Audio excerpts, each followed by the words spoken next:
c'est un rejet total de mes films.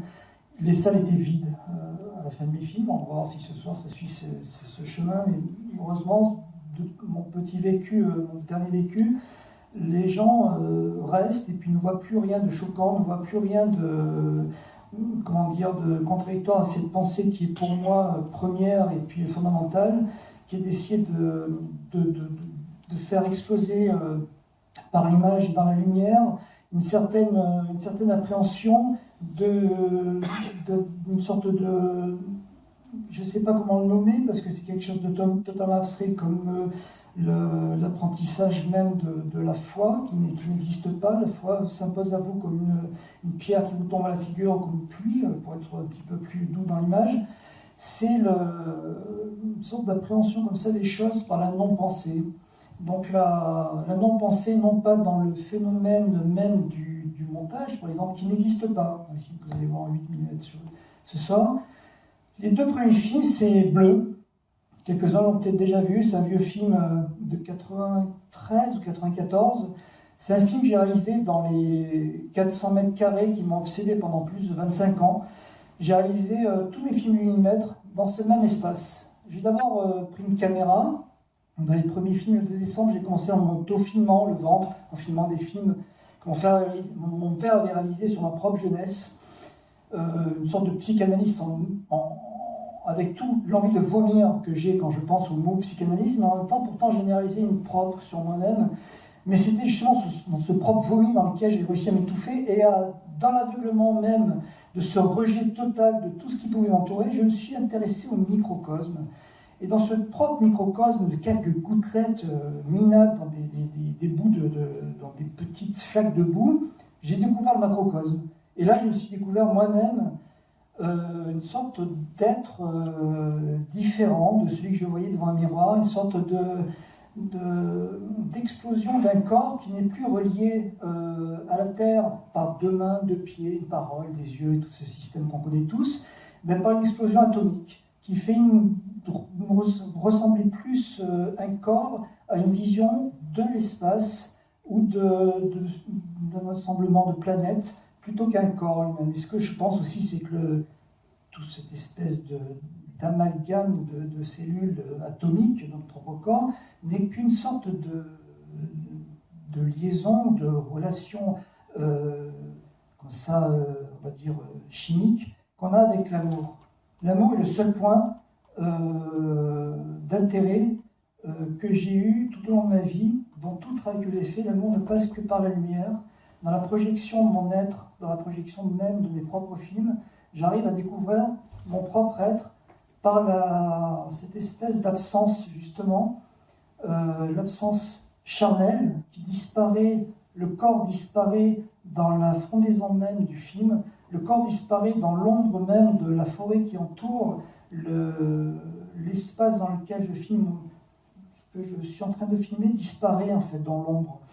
Et ce qui m'intéresse, c'est rentrer à l'intérieur des choses d'une façon extérieure à moi-même. C'est-à-dire que je suis totalement, non plus réalisateur, mais spectateur de ce que j'arrive à observer dans mes propres films.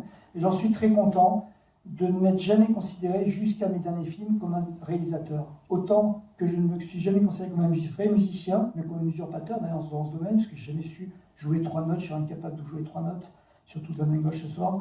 Et donc, du coup, voilà, je suis heureux de toucher les choses en les appréhendant d'une façon totalement, presque sauvage, d'une façon naturelle, tout simplement. C'est-à-dire que c'est comme faire l'amour, comme essayer de penser à quelque chose de complexe, comme quelque chose, par exemple, un rapport alchimique entre les couleurs, mais sans avoir aucune conscience, et du coup, ces espèces d'explosions qui se passent dans notre tête ou dans notre corps vous possèdent et vous tient comme une sorte d'érection que vous maîtrisez ou pas. Donc, l'érection, c'est quelque chose qui se passe dans une sorte de domaine où on ne sait pas justement est-ce qu'on réalise ce qu'on est en train de vivre, même au moment où on le vit, et jusqu'à l'éjaculation qui vous fait connaître une sorte de paradis, donc d'extérieur à vous-même, vous avez touché une sorte de paradis et qui est en vous. Donc c'est toute l'histoire de ce film, pour en venir au premier film justement qui s'appelle Le Paradis Blanc, qui est rien d'autre que le paradis justement métamorphorisé, excusez-moi, sur le sperme. Donc justement, le paradis blanc, dans ma petite conception assez enfantine, quand j'ai fait ce film, c'est quand même finalement assez récent, ce qui est 82, récent par rapport à mes vieux films. 82, j'avais 20 ans. Il y avait cette espèce d'espace qui pour moi était dépassé, l'espace de la mort était dépassé, puisque dans les premiers films que j'ai montrés en 76, de 76 à 80, ma seule envie était toujours de me balancer par cette putain de fenêtre pour finir avec cette putain de vie de merde. C'était ma pensée quotidienne, j'avais juste envie d'en finir. À partir de 80, le cinéma, plus que la musique, plus que la poésie, plus que la peinture, plus que tout, m'a sauvé la vie, m'a donné envie de vivre dans la lumière absolue, dans la lumière du soleil. Et le paradis blanc, c'était cette espèce de comparaison entre le paradis jaune, le paradis du soleil, et le paradis blanc, celui du sperme, qui est en même nombre de lettres que sperme et soleil, c'est le même nombre de lettres. Et c'est le deuxième, et en fait, j'ai fait que 2 films avec mon frère, Rick. Ce premier film est fait sur le nom d'Étant donné. C'est réalisé, le premier film, vous allez voir, le paradis blanc, est réalisé en fait en caméra de surveillance. C'était la première vraiment expérience en vidéo. On n'avait vraiment aucun intérêt dans la vidéo. Jusqu'à présent, d'ailleurs, j'ai jamais été aussi touché par la vidéo que par le cinéma, mais par la force des choses, le 8 mm qui était le système dans lequel je filmais n'existant plus. Il fallait que j'essaie de filmer dans autre chose. Le 16 étant trop cher, le 35 encore plus. Je me suis reporté sur la vidéo et j'ai essayé de faire ce que je pouvais pour faire quelque chose de pas trop dégueulasse. Mais ce petit film, Paradis blanc, me tient à cœur parce que c'est le premier film que j'ai vraiment réalisé avec Eric, mon frère, sous le nom d'Étant donné, qui est le nom de notre groupe sur lequel on fait pas mal de choses. Et on a fait une installation dans laquelle, en fait, on construisait 3 tombes. Durant 3 jours, on construisait 3 tombes.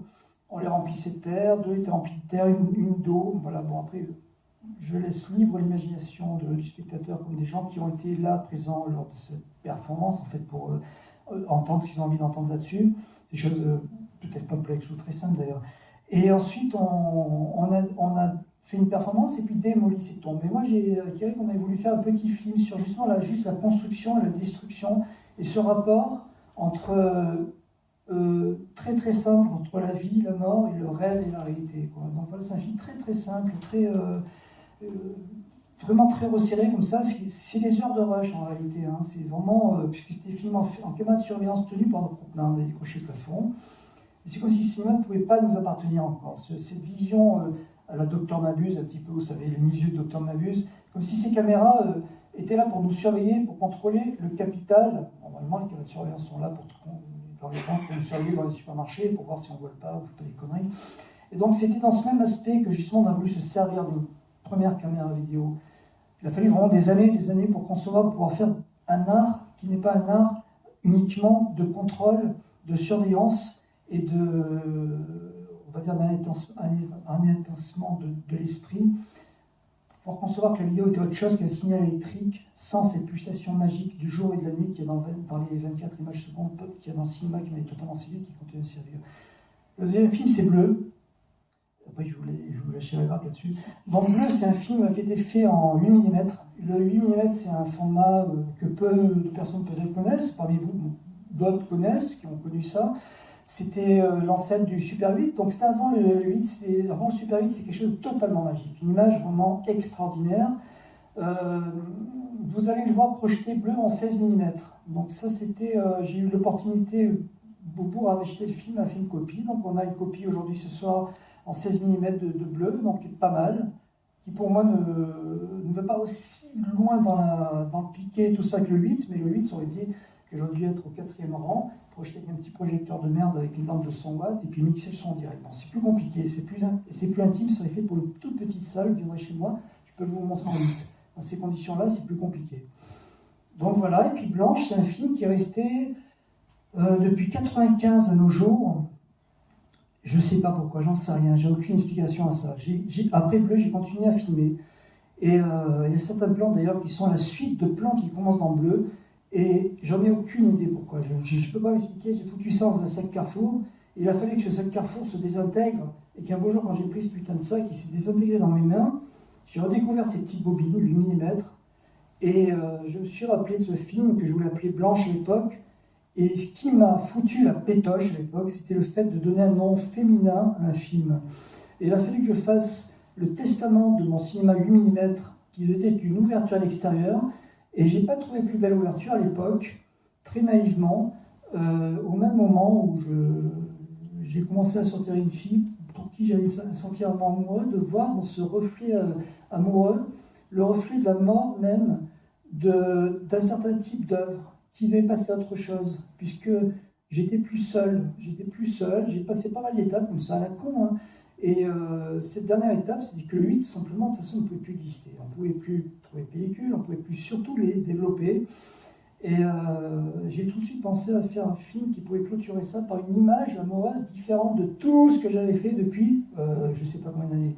Donc voilà, c'est le dernier tout petit morceau de film qui reste dans la feuille blanche et qui après ça m'a foutu une telle claque dans la gueule, non pas ce petit film, mais la peur de pouvoir le montrer autre chose que cette solitude et que le côté totalement auto-centré sur moi-même pour découvrir l'univers à travers mes propres yeux, explosé bien sûr, non pas dans mon visage, mais dans la réflexion, on va dire presque, voilà, l'état totalement neutre que j'arrive à donner dans le cinéma jusqu'à ce moment-là. Là, je filmais à l'extérieur, je filmais une autre personne, ça m'est jamais arrivé jusqu'au moment-là. Le fait de filmer une autre personne m'a donné un effroi extraordinaire qui a fait que j'ai caché ce film jusqu'à cette année, en fait, hein, de 1995 à 2016.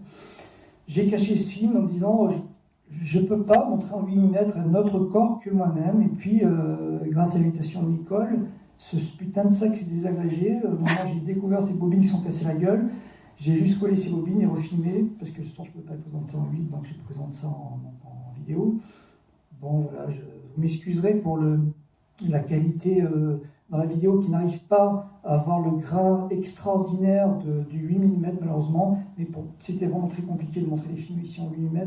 J'ai fait tout ce que j'ai pu en m'enfermant pendant 3 semaines dans des chiottes, en filmant avec une petite caméra le plus pourrie possible, parce que je me suis rendu compte qu'il y avait des caméras grosses comme ça, professionnelles de télévision, je ne sais quoi, les couleurs ne passaient pas, ces putains de caméras ne comprenaient pas le mélange des couleurs, et il a fallu que je passe par tous les stades des caméras les plus chères, jusqu'au tas de quoi redesser, à prendre filmer une caméra avec laquelle j'ai fait tous mes films, dans le dernier sur Suicide, et d'un coup je me suis rendu compte que ce film-là avait retranscrire peut-être pas le grain, mais les couleurs, qui sont hyper essentielles dans mes films. Alors vous excuserez les petits défauts de pixelisation, qui est dans les rouges, les bleus, choses comme ça, techniques, mais voilà, ça n'existe pas dans le 8 mm, c'est moins gracieux, mais je pense que l'âme, elle est là quand même. Donc l'âme, c'est la seule chose qui compte, c'est les films, donc voilà, je vous remercie d'être là.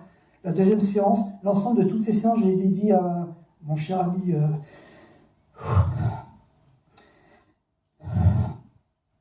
Alain Vega, que j'adore, je continue à adorer jusqu'à la fin de mes jours.